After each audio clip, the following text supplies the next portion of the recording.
Dan sungguh telah berbeda pendapat para ulama dalam mendefinisikan Makki dan Madani terbagi kepada 3 golongan. Al-awwal, yang pertama, muwarajahul aqwal, yaitu pendapat yang paling kuat. Annal Makki, bahwasanya ayat Makkiyah ma nazala qabla al-hijrah, adalah ayat yang turun sebelum hijrah. Wal Madani, sedangkan ayat Madani ma nazala ba'daha, yaitu yang turun setelah hijrah. Sawa'un nazala di Makkah am bil Madinah, sama halnya itu turunnya di Makkah atau di Madinah. Am disabarin tidak asfar, atau di perjalanan dari perjalanan bagi Nabi sallallahu alaihi wasallam. Ada Ibnu Abbas, dari sahabat Abdullah bin Abbas, qala, ia berkata, kana idza nazala ba'da as-salat fi Makkah katabat di Makkah, thumma yazidu Allahu bima yasha. Kata Ibnu Abbas, tatkala ayat itu pembukaannya turun di Mekah, maka itu disebut Makkiyah, kemudian ditambahkanlah sesuai apa yang Allah kehendaki. Asal yang kedua, anal Makki ma nazala di Makkah walau ba'da hijrah. Pendapat yang kedua, bahwasanya Makkiyah adalah ayat yang turun di Mekah walaupun setelah hijrah. Wal Madani ma nazala di Madinah, sedangkan ayat Madaniyah adalah ayat yang turun di Madinah. Al-thalithu, yang ketiga, anal Makki ma waqa khitaban li ahli Makkah. Pendapat yang ketiga, bahwa Makkiyah adalah ayat yang khitabnya jatuh kepada ahli Makkah. Wal Madani ma waqa khitaban li ahli Madinah, sedangkan ayat Madaniyah adalah ayat yang khitabnya sasarannya adalah di ahli Madinah, untuk penduduk kota Madinah. Wallahu a'lam bishawab. Bapak Ibu jamaah Masjid Nurul Ittihad yang dirahmati Allah Subhanahu wa taala, bersyukur kita pagi hari ini kita sudah menyelesaikan tugas kita melaksanakan salat subuh, dan kita sudah laksanakannya secara sebaik-baiknya, yaitu berjamaah. Pagi hari ini pasca kita melaksanakan salat subuh, alhamdulillah kita bisa taklim. Yang belum niat iktikaf, kita niatkan untuk iktikaf. Semoga hari-hari kita, waktu-waktu kita terus bernilai ibadah kepada Allah Subhanahu wa taala. Taklim kita pagi hari ini kajian ulumul Quran. Setelah kita membahas tentang apa itu Al-Quran, berbagai definisinya, berbagai pertama-perniknya, kemudian kita sudah mengetahui apa itu wahyu, berbagai pertama-perniknya. Nah, pada pagi ini kita masuk kepada bahasan tentang Makkiyah dan Madaniyah. Ada sebutannya dengan ayat Makkiyah dan ayat Madaniyah. Ada juga sebutannya ada surah Makkiyah, surah Madaniyah. Ketika kita membahas tentang Makkiyah Madaniyah, maka yang harus kita bahas pertama, apa itu definisi Makkiyah dan Madaniyah. Yang kedua, apa yang menjadi ciri-ciri ayat Makkiyah dan Madaniyah.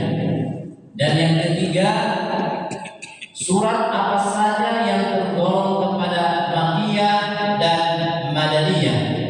Kemudian yang terakhir, bahasan kita adalah urgensi kita mempelajari ayat Makkiyah dan Madaniyah. Bahasa sederhananya, apa manfaatnya kita mempelajari Makkiyah dan Madaniyah? Apa hikmahnya kita mempelajari ayat Makkiyah dan Madaniyah? Ini kajian ulumul Quran.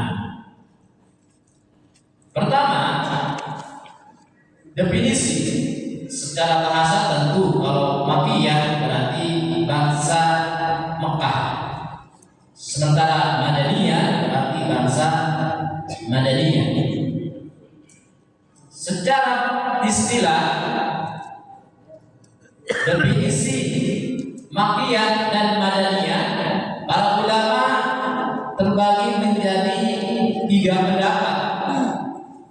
Pendapat pertama dilihat dari tinjauan waktu. Pendapat yang kedua dilihat dari tinjauan tempat. Pendapat yang ketiga dilihat dari tinjauan sasaran. Siapa yang diceritakan dalam ayat ini? Pendapat yang pertama, inilah pendapat yang mayoritas ulama masuk kepada pembahasan ini. Yang disebut dengan ayat Makkiyah adalah ayat yang turun sebelum Nabi Muhammad SAW hijrah ke Madinah. Sementara ayat Madaniyah adalah ayat yang turun setelah Nabi Muhammad hijrah ke Madinah. Walaupun turunnya di Madinah, kalau Nabi sebelum hijrah maka itu disebutnya Makkiyah. Walaupun turun di Madinah, kalau sebelum hijrah itu Makkiyah. Tinjauan waktu, batasannya Nabi hijrah. Sebelum berarti Makkiyah, kalau setelah berarti Madaniyah. Itu pendapat yang pertama. Pendapat yang kedua, tinjauannya tempat. Kalau Makkiyah berarti turunnya di Mekah, walaupun setelah hijrah. Kalau Madaniyah berarti turunnya di Madinah, walaupun sebelum hijrah. Itu tinjauan tempat. Tapi pendapat yang kedua ini, pendapat bahwa Makkiyah itu adalah ayat yang turun di Mekah, Madaniyah adalah yang turun di Madinah, itu dikritisi oleh banyak ulama yang golongan pertama tadi. Kenapa? Karena kalau pakai pendapat ini, maka bagaimana itu ayat-ayat yang turun semisal surat Al-Fat ketika turun itu di Hudaybiyah. Hudaybiyah itu tempat ini juga ya, tempat mikot, cuma jarang. Kita sering-seringnya mikotnya di Takim yang dekat atau di Tihrona. Kita seringnya kalau umroh mikotnya di situ. Ada juga di Hudaybiyah. Itu masih ada tempatnya yang ketika turun ayat surat Al-Fat itu Nabi melaksanakan perjanjian Hudaybiyah. Agak jauh sih, agak jauh. Jadi kalau kita mau mikot di situ memang harus nambah biaya buat bisnya. Itu tidak termasuk program travel. Nggak ada travel yang mikotnya di Hudaybiyah. Jadi kalau sekali-kali ya Bapak, sebagai pengetahuan kita, bahwa ini tempat yang dulunya Nabi mengadakan perjanjian Hudaybiyah, dan disitulah turun surat Al-Fat, surat yang sangat disenangi oleh baginda Rasulullah SAW. Itu dikritisi oleh para ulama. Kalau namanya Makkiyah itu ada yang turun di Mekah, Madaniyah ada yang turun di Madinah, lalu bagaimana semisal ayat yang turunnya di Hudaybiyah? Bagaimana kalau nanti ayat yang turunnya ketika Nabi di perjalanan? Bagaimana itu ayat yang turunnya ketika Nabi perangan? Bagaimana itu ayat yang turunnya di Arafah, di Mina? Maka bisa tidak termasuk kepada ayat Makkiyah, juga tidak termasuk kepada ayat Madaniyah. Maka ini agak lemah. Kemudian yang ketiga, yang namanya ayat Makkiyah adalah yang khitabnya ditujukan kepada ahli Mekah. Biasanya ini kalau khitabnya kepada ahli Mekah itu orang-orang kafir, orang yang sebelum Islam. Itu khitabnya ke ahli Mekah. Kalau Madaniyah itu khitabnya kepada orang-orang munafik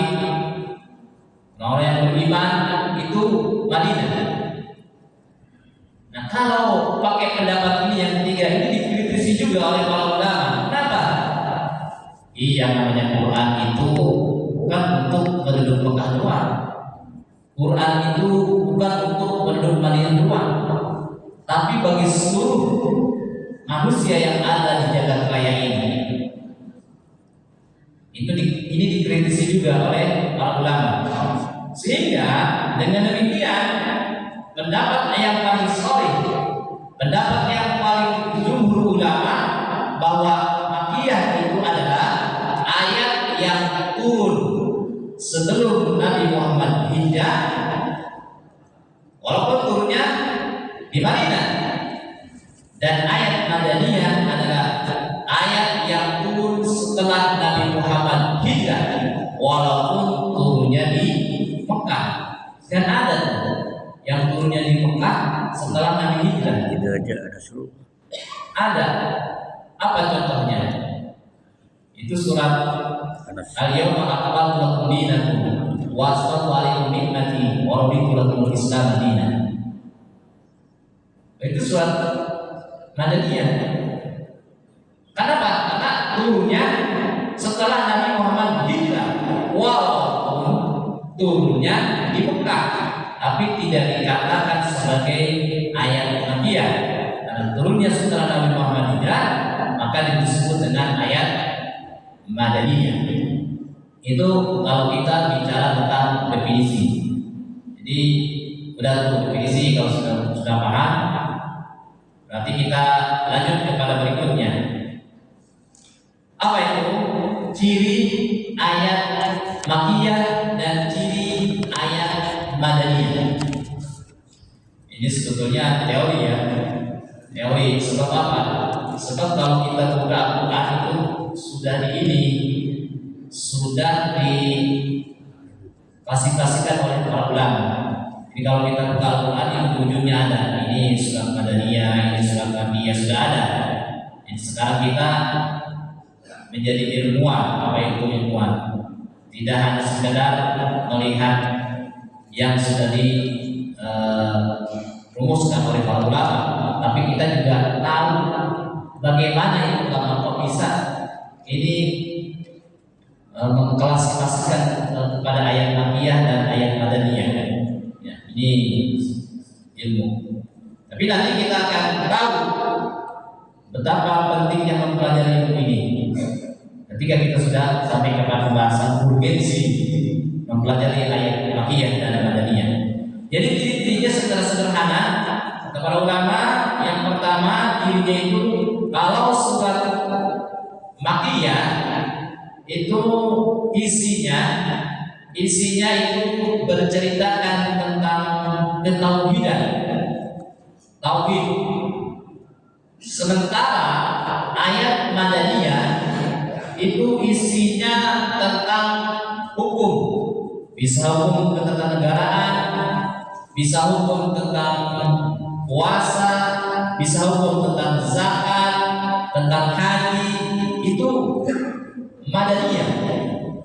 Kalau Makkiyah itu berbicara tentang ketauhidan, karena khitabnya kepada ahli Makkiyah itu pada waktu itu belum banyak orang yang memeluk agama Islam, sehingga pelan-pelan Nabi berdakwah, dakwahnya dari kepercayaan dulu, tauhid. Bagaimana bisa seorang muslim itu percaya kepada Allah, percaya kepada malaikat, kepada kita, kepada Rasul-Rasul dahulu. Itu Makkiyah ayat ini. Seperti surat Qul huwallahu ahad, Allahus samad, lam yalid wa lam yulad wa lam yakul lahu kufuwan ahad. Itu sudah dipastikan itu surat namanya Makkiyah karena berbicara tentang tauhid. Kalau kita membaca ayat ya ayyuhalladzina amanu kutiba alaikumussyam kama kutiba alal ladzina min qablikum la'allakum tattaqun. Wahai orang-orang yang beriman. Nah, itu sudah dipastikan bahwa itu bicara tentang hukum, tentang puasa. Berarti itu Madaniyah. Kalau di dalam Al-Quran ya ayyuhalladzina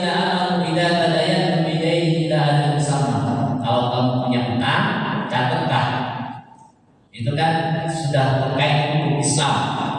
Berarti itu Madaniyah. Mudah ya kan kalau kita tahu. Kemudian dari segi panjang pendeknya, kalau ini secara umum ya, secara umum tadi. Kalau Makiyah itu mayoritas surat-suratnya itu pendek, itu Makiyah. Ini ada hikmahnya juga. Memang kalau awal-awal kalau mau ngafalin jangan panjang-panjang, yang pendek-pendek dulu. Kalau langsung kasih yang panjang, nanti ngedrop duluan, panjang banget. Makanya Makiyah itu mayoritas ayat-ayatnya pendek-pendek. Walaupun tidak selalu. Itu mayoritas yang ada di juz 30 itu mayoritas ayat Makiyah. Tapi kalau Madaniyah dianggapnya umat Islam sudah kuat, kemudian sudah tenang melaksanakan ibadah pun tidak ada yang ganggu, itu kita lihat pimpinan tertingginya sudah dipimpin oleh Rasulullah.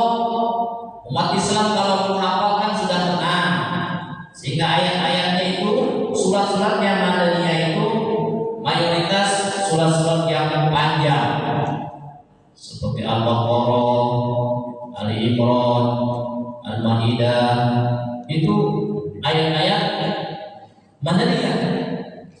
Kalau surat Makiyah pendek-pendek yang 30 itu mayoritas itu surat Makiyah. Jadi kalau Bapak Ibu kalau mau ngapalin yang pendek-pendek aja dulu, yang pendek-pendek aja dulu. Termasuk imam kalau belum biasa yang panjang bisa nyemutar nanti. Yang pendek-pendek dulu. Kalau belum, kalau masih awal-awal, tapi kalau udah biasa mau ngapal yang panjang, kita gigimamin kita baca yang panjang ya tidak menghafal. Surat-surat ke-30 itu kan pendek-pendek. Itu ayat-ayat atau surat-surat Makiyah. Kemudian contoh yang lainnya, cirinya nih, kalau surat Makiyah itu Makiyah biasanya ada kalimatnya ya ayuhan nas. Ya ayuhan nas. Tapi tidak semuanya. Ini kebanyakan.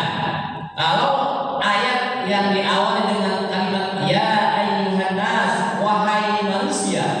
Nah, wahai manusia umum berarti belum beriman. Ditolnya dari kepada ahli muka. Berarti itu ayat itu menunjukkan surah atau ayat Makiyah. Tapi kalau sudah ya ayyuhalladzina amanu,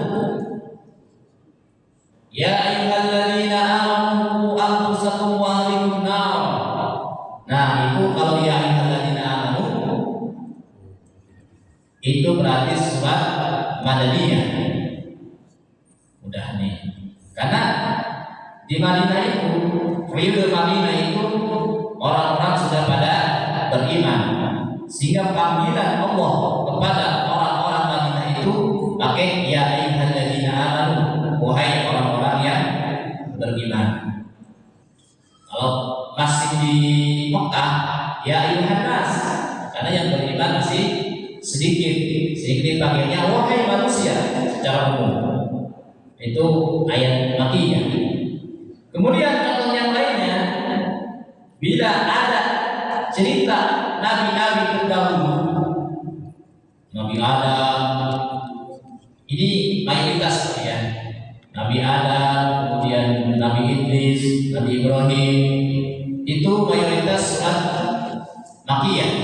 Ada pengecualian memang. Surat Al-Baqarah itu bukan Madani, bukan Makiyah. Walaupun di dalamnya ada cerita tentang Nabi Adam. Al-Baqarah itu maksudnya Madaniyah.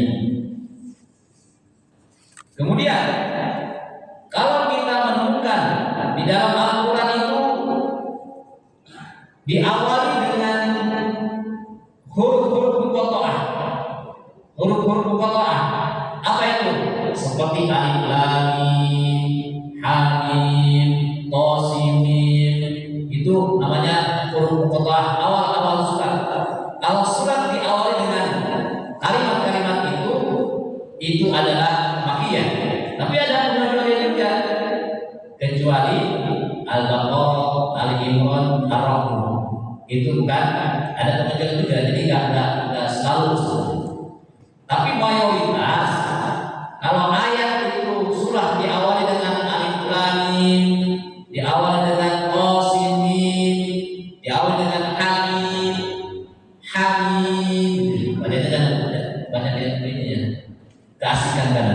Hamim, hamim, sama Yasin. Itu sering dengar tuh. Yasin. Bukan begitu. Ya hanya dua ayat cukup. Yasin. Saya kalau lagi lewat di jalanan, kan kalau ibu-ibu suka yang keluar gitu ya. Sebelum pengajian baca Yasin dulu. Bacanya keasikan kelihatannya. Yasin. Kali yang dua harakat tiannya dibuat. Yasin. Sinnya yang panjang. Maksudnya ya-nya juga panjang, cuma dua harakat. Jangan kembali ya-nya yang 6 harakat, sinnya yang 2. Yasin. Yang benar, jangan sampai Yasin. Nah itu yang salah. Ya, aku masih sudah hafalnya dari dulu. Ada nggak dilihat hurufnya? Karena sudah hafal itu. Dari hurufnya akhirnya 12-an. Nah, kalau surah diawali dengan huruf muqatta'ah seperti Yasin, Hamim, Alif Lam Mim, Qasim, itu dipastikan itu adalah surah makiyah, kecuali surah Al-Baqarah dan surah Al-Imran, surah Ar-Ra'd itu walaupun diawali dengan huruf itu Al-Baqarah kan Alif Lam Mim, itu bukan makiyah tapi madaniyah. Nah, kemudian apa lagi cirinya? Kalau ayat itu ada kata-kata kaula, itu pastikan itu adalah surat makiyah. Kalla sawfa ta'lamun. Kala itu kan banyak di surat Al-Juz 30. Kalla la ilaha illa nasma'an nasa itu kalla. Itu surat makiyah. Nah itulah ciri-ciri. Dan juga kalau surat itu di dalamnya ada ayat sajdah, itu juga makiyah. Nah itulah ciri-ciri ayat-ayat makiyah. Nah sekarang kalau kita sudah tahu ciri-cirinya, berarti kan kita juga bisa mengumpulkan mana ini surat makiyah, mana ini surat madaniyah. Sudah bisa praktek. Kalau anak sekolah langsung praktek. Jadi kalau ini suruh praktek juga berubah. Ya. Suruh praktek. Ayo kita tulisin dengan hafalan sendiri. Di buku catatannya langsung. Mana surat makiyah, mana surat madaniyah. Kalau di sekolah gitu kan ya. Ya kalau di sini jangan ya. Jangan. Bisa buat pesantren kalau pesantren itu kan bukan pesantren, kuliah ini keren ini kuliah subuh, bukan kuliah di kampus, kuliah subuh itu kan keren juga ya. Nah ternyata para ulama walaupun kita sudah bisa mengklasifikasikan, mengumpulkan itu mana surat makiyah, mana surat madaniyah, kita sudah bisa dengan ciri-ciri yang ada tadi. Ternyata kalau kita buka lembaran Al-Quran, itu di ujungnya para ulama sudah mengumpulkan mana madaniyah, mana makiyah. Makiyah itu karena surat yang pendek-pendek, itu lebih banyak. Makiyah itu lebih banyak. Madaniyah yang lebih sedikit. Ada juga surat yang ini kan bicara surat. Kalau bicara ayat mungkin lebih gampang mengumpulkannya, tapi kalau bicara surat itu agak sulit. Ada sulit surat itu. Karena ada juga ayat itu yang turunnya di sebelum Nabi hijrah, nanti ayat berikutnya turun setelah Nabi hijrah. Itu yang sulitnya. Jadi ayat atau surat Makkiyah yang disepakati oleh para ulama jumlahnya ada 82. Itu surat Makkiyah. Sementara surat Madaniyah yang disepakati oleh para ulama itu jumlahnya ada 20. Ada 20. Apa itu? Surat Al-Baqarah, Al-Imran, An-Nisa, Al-Anfal, Al-Maidah, Al-Tawbah, Al-Hajj, An-Nur, Al-Ahzab, Surat Muhammad, Surat Al-Fat, Surat Al-Hujurat, Surat Al-Hadid, Al-Mujadilah, Al-Hasr, Al-Mumtahanah, Al-Jum'ah, Al-Munafiqun, Al-Falaq, dan Al-Tahrim. Itu adalah surat-surat Madaniyah. Itu sudah ada di Quran ya, di Quran. Ada juga surat-surat yang diperselisihkan oleh para ulama, apakah ini termasuk Makkiyah ataukah termasuk Madaniyah. Apa itu? Seperti surat Al-Fatihah, surat Ar-Ra'd, Ar-Rahman, As-Saff, At-Taghabun, Al-Mutaffifin, Al-Qadar, Al-Bayyinah, Al-Zalzalah, Al-Ikhlas, Al-Falaq, An-Nas. Itu diperselisihkan oleh para ulama, apakah ini termasuk Makkiyah atau Madaniyah. Jumlahnya ada 12 surat. Makkiyah ada 82, nggak usah kita sebutkan. Sementara Madaniyah itu ada 20 surat dan yang diperselisihkan oleh para ulama ada 12 surat. Nah itu secara teori. Kita sudah paham apa itu definisi Makkiyah, Madaniyah. Makkiyah adalah surat yang turun sebelum Nabi Muhammad hijrah, sementara Madaniyah adalah surat yang turun setelah Nabi Muhammad hijrah. Jadi cirinya kita sudah paham, termasuk suratnya apa saja kita sudah paham. Nah sekarang kita masuk kepada urgensi mempelajari Makkiyah dan Madaniyah. Apa sih hikmahnya? Apa sih tujuannya, pentingnya kita mempelajari surat Makkiyah dan surat Madaniyah? Yang pertama, tentu ini berkaitan tentang penafsiran ayat-ayat Al-Quran. Kita akan mengetahui kronologis ayat itu, mana yang duluan diturunkan, mana yang belakangan diturunkan. Itu hikmahnya. Karena kalau kebalik nanti penafsirannya, itu akan berakibat salah fatal. Contoh nih, ayat tentang khamr. Itu kalau kita kebalik menafsirkannya, itu akan salah fatal. Mana yang duluan turun, mana yang belakangan turun ayat tentang khamr. Ini pentingnya kita mengetahui kronologis turunnya ayat, mengetahui waktu. Nanti kan ada ayat yang maksud, ada nasi, ada maksud. Ayat tentang khamr itu kalau kita salah menafsirkan, salah mengambil kronologisnya, itu akan salah tafsirnya. Contoh dalam Al-Quran kan yang pertama kali tentang khamr itu sebetulnya wa min thamarati nakhili wal a'nabi tattakhiduna min saqar wa rizqan hasanah. Sesungguhnya dari perasaan anggur itu kurma, engkau dapat memperah dari anggur, dari kurma itu, dari anggur minuman, dan minuman itu memabukkan yang kau dapat dari rezekimu yang halal.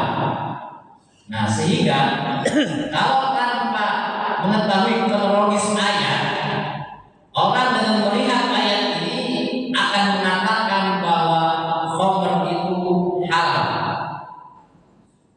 Anggur itu yang diperas itu sari-sarinya kemudian diminum memabukkan. Menurut ayat ini halal. Halal. Nah itu kalau menafsirkan hanya dari ayat itu. Ternyata setelah ayat ini ada lagi turun. Yas'alunaka 'anil khamri wal maisir qul fihima ithmun kabir wa manafi'u linnas. Ayat ini membicarakan bahwa orang-orang berkata tentang khamr, perasaan anggur. Lalu katakanlah bahwa khamr itu apakah jenisnya sekarang dan sebagainya, sekarang banyak kan jenisnya. Katakan dalam perasaan anggur itu, khamr itu ada manfaatnya, ada manfaatnya. Nah, kalau kita melihat ayat ini juga nggak sepenuhnya haram. Wah, ini khamr ini ada manfaatnya, ada mudaratnya. Apa tuh manfaatnya? Orang-orang itu, orang para suku itu, kalau dia ngantuk atau apa, lagi nyupir, kemudian dia minum khamr dulu, itu berani banget nyupirnya itu. Sekelas-kelas itu berani banget, berani jadi orang berani. Itu kan manfaatnya. Manfaatnya. Kalau melihat ayat ini, berarti khamr itu karena ada manfaatnya, ada mudaratnya, tidak sepenuhnya haram, belum diharamkan. Kemudian turun lagi tuh ayat, setelah ayat ini turun lagi ayat wala taqrabus sholata wa antum sukara. Ini udah mulai tegas nih. Kenapa ini ayat tentang khamr ini berangsur-angsur sesuai kronologisnya? Pertama, memang kaum jahiliyah pada waktu itu senang banget yang namanya khamr itu, minum-minuman itu. Pokoknya yang namanya pukul-pukul harus ada itunya tuh. Kalau nggak ada itunya tampol, itu jahiliyah. Nah, Islam datang nggak langsung sekaligus mengharamkan yang sudah menjadi budaya bagi bangsa Arab pada waktu itu. Sehingga berangsur-angsur pelan-pelan. Pertama, ini memabukkan nih, tapi kalau dari segi halal. Kedua, ada manfaat, ada mudarat. Yang ketiga, kau jangan sholat selama kamu masih mabuk. Jangan dekati sholat kalau kamu masih mabuk. Sehingga orang-orang yang benar, saya mau sholat. Nah ini kan sudah mulai periode Madinah. Periode Madinah, kalau tadi kan masih yang halal itu, yang wali sawat nakhil itu masih makiyah. Masih makiyah. Nah ini juga Madaniyah. Surat An-Nisa. Wala taqrabus sholata wa antum sukara. Jangan kau dekati sholat sementara kau masih mabuk. Nah akhirnya kan mau mabuk, mau minum nih. Nah, bentar lagi zuhur. Habis zuhur mau minum lagi. Nah nanti kan asar bentar lagi. Wah, udah mabuk lagi.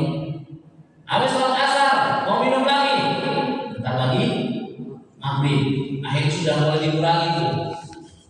Nah setelah itu baru turun pengharaman secara totalitas di Al-Maidah, suratnya Madaniyah. Ya ayyuhalladzina amanu innamal khamru wal maisiru wal ansabu wal azlamu rizqun min amali syaitan. Sesungguhnya khamr, minuman arak dan sebagainya itu adalah najis, termasuk dari perbuatan syaitan, jauhilah. Nah itu mengartikannya, menafsirnya begitu. Karena ada sekarang udah terkenal pelatik ya, pelatik. Jadi kalau kita mau menafsirkan ayat-ayat Al-Quran melalui pelatik, maka harus beruntun dulu mana makiyahnya, mana madaniyahnya. Yang harus didahulukan makiyah dulu, setelah itu baru madaniyah. Kalau didahulukan makiyah akan berakibat fatal. Seperti tadi tentang khamr, kalau yang makiyah dulu, bahaya. Akhirnya bisa menghalalkan khamr kalau makiyahnya di ujung. Nah itulah urgensinya kita mempelajari makiyah madaniyah terkait kepada penafsiran ayat-ayat Al-Quran supaya benar. Kemudian yang kedua, urgensinya kita akan mengetahui metode dakwah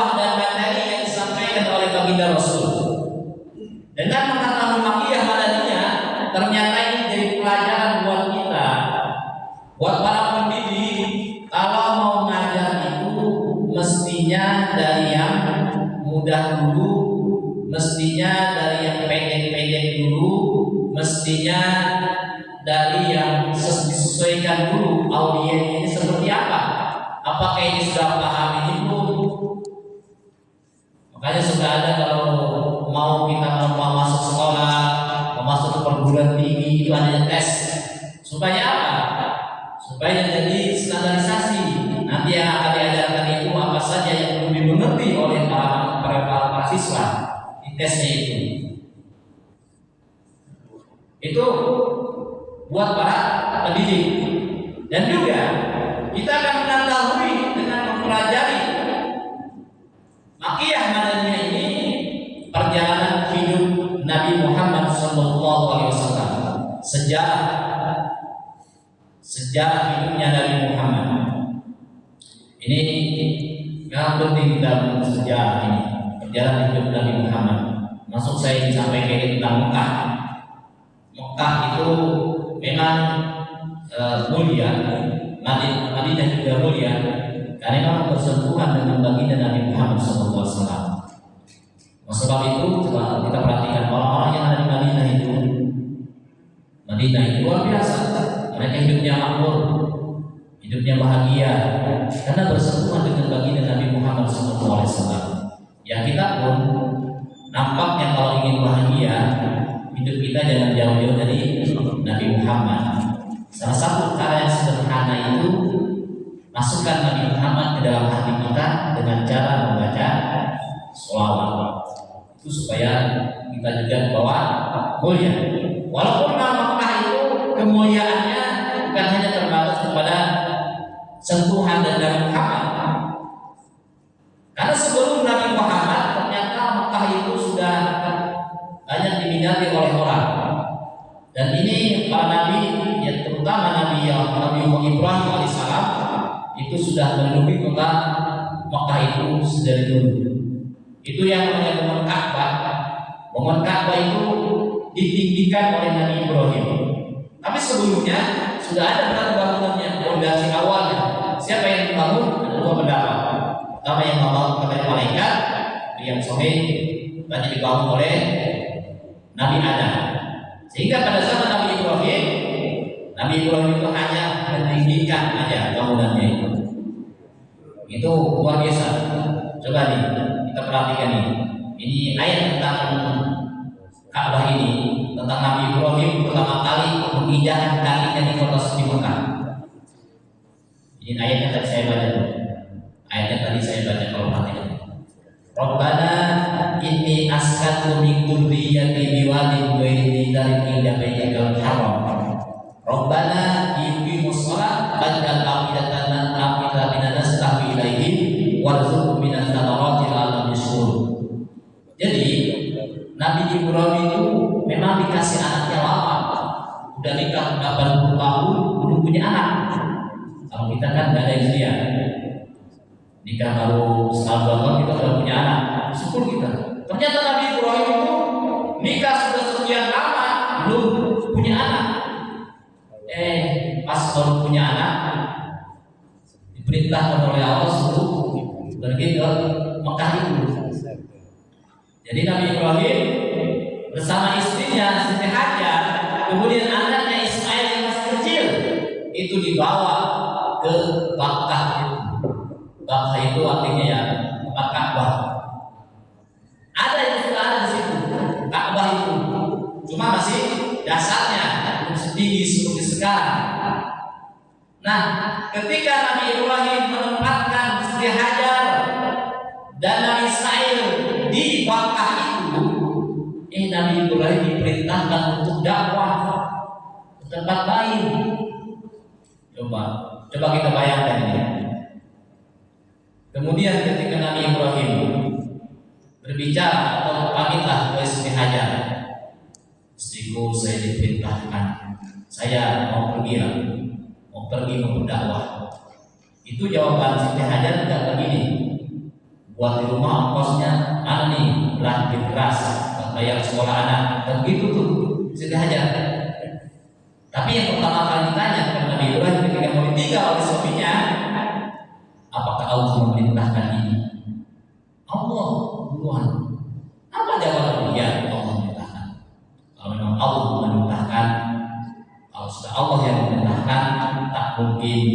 engkau dan saya ini neraka.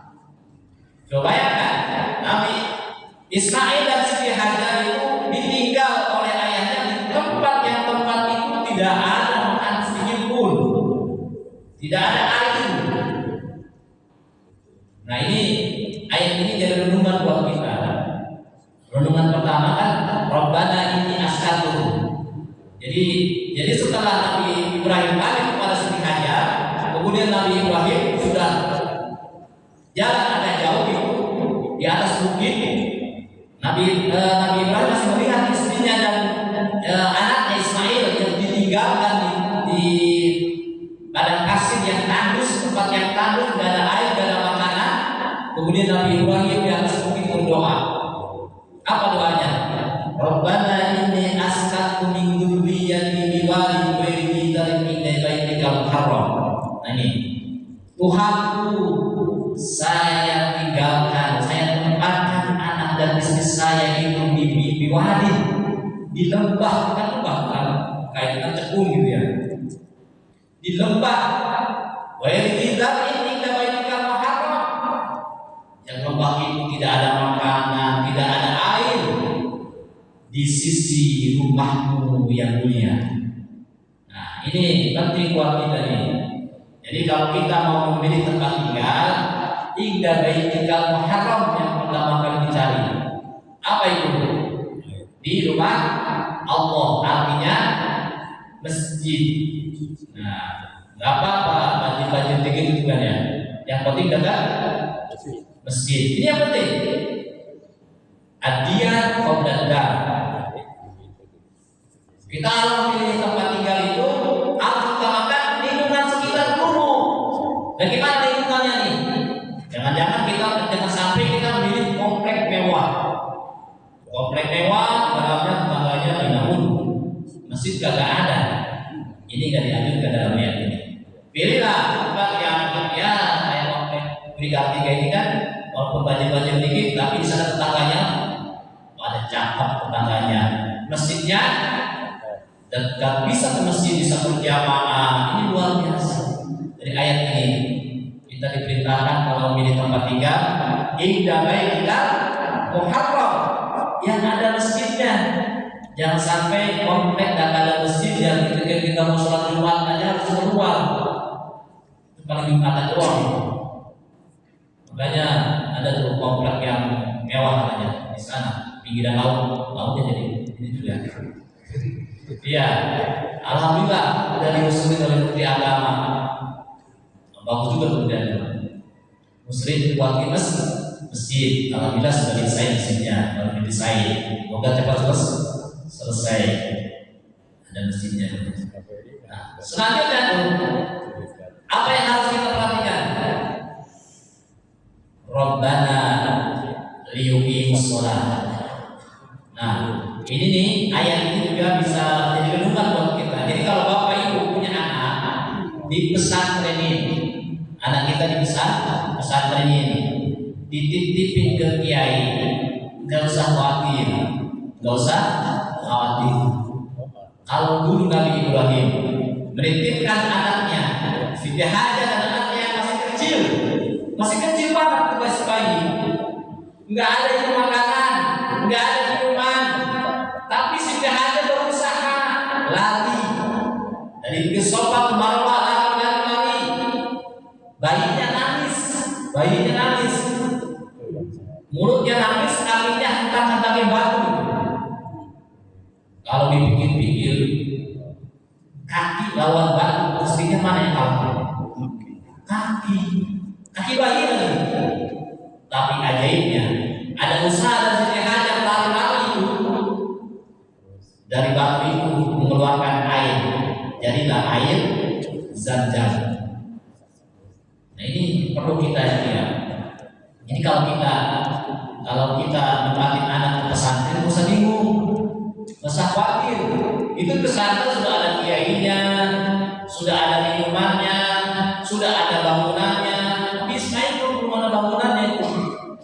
Sudah ada berbagai macam makanan di situ. Nggak usah khawatir. Iya. Nabi Ibrahim. Nah khawatir, akhirnya anaknya jadi anak yang luar biasa. Dan ternyata itu kalau kita menyekolahkan anak, jangan anak untuk berpendidikan, yang paling pertama itu adalah liyuqimus shalah. Apa itu liyuqimus shalah? Agar dia mendirikan sholat. Nah, sama tadi kita mendirikan tempat tinggal di komplek yang ada masjidnya, liyuqimus shalah, agar bisa mendirikan sholat secara berjamaah. Dan anak kita di pesantren ini jangan orientasinya duniawi dulu.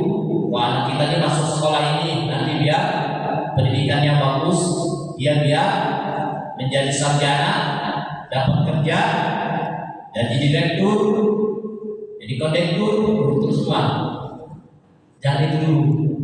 Orientasinya ada liyuqimus shalah, agar mendirikan sholat.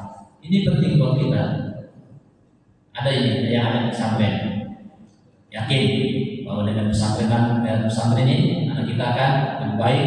Yang penting bisa sholat dulu. Bisa sholat. Kalau sholat sudah mantap, insya Allah yang lainnya juga akan mengikuti. Bapak Ibu, inilah materi kita tentang ulumul Quran.